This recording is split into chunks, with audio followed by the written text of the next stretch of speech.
வணக்கம். வாங்க AR creation சமையலில் ஒரு ஹெல்த்தியான ராகி கொழுக்கட்டை தான் இப்போ செய்ய போகிறோம். கண்டிப்பாக நீங்கள் ட்ரை பண்ணி பாருங்கள். இது வரைக்கும் நம்ம சேனலை சப்ஸ்கிரைப் பண்ணிக்கோங்க.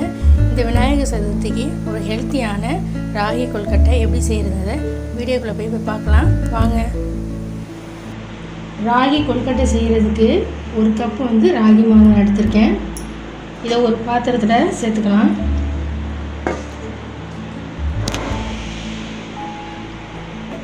கூடவே பச்சரிசி மாவு ஒரு 3 ஸ்பூன் நான் சேர்த்துக்கிறேன்.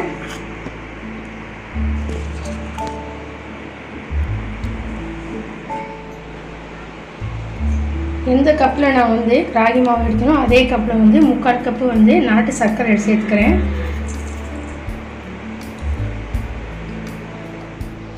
துருவின தேங்காய் இதோட சேர்த்துக்கிறேன். நம்ம விருப்பம் தான், நம்ம கூட குறைச்சல் நம்ம சேர்த்துக்கிறது. ஒரு சிட்டிகை உப்பு சேர்த்துக்கோங்க. இப்போ இதை நம்ம கலந்து விட்டுக்கலாம். கொஞ்சம் கொஞ்சமாக சேர்த்து சுடுதண்ணி சேர்த்து நம்ம பிசைஞ்சிக்கலாம்.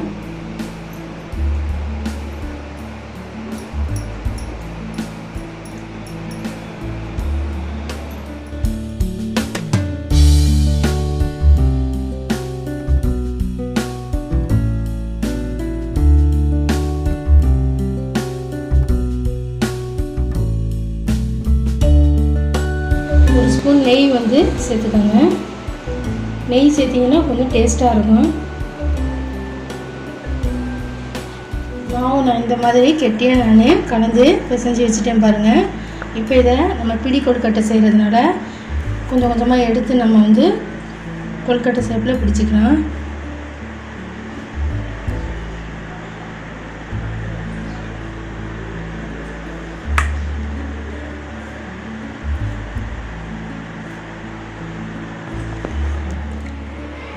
கொழுக்கட்டையை நான் ரெடி பண்ணி வச்சுட்டேன். இப்போ நம்ம இட்லி சட்டியில் நம்ம வேக வச்சு எடுத்துக்கலாம். இட்லி துணியை நல்லா தண்ணியில் நினச்சி இந்த மாதிரி போட்டுக்கோங்க. நம்ம பிடிச்சி வச்ச கொழுக்கட்டையை தட்டில் வச்சுக்கிறேங்க.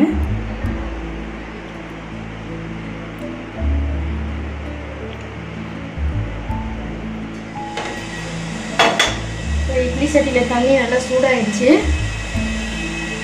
இப்போ ரெடி பண்ண கொழுக்கட்டையை உள்ளே வச்சு வேக வச்சிடலாம். ஒரு 7 நிமிஷம் வெந்தால் போதும்.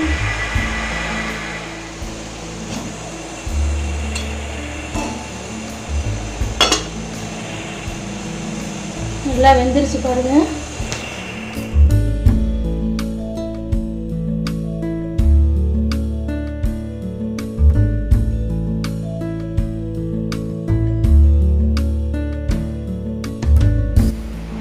சுட சுட ஒரு டேஸ்டியான சத்தான ராகி கொழுக்கட்டை பிடி கொழுக்கட்டை ரெடி ஆகிடுச்சு பாருங்கள்.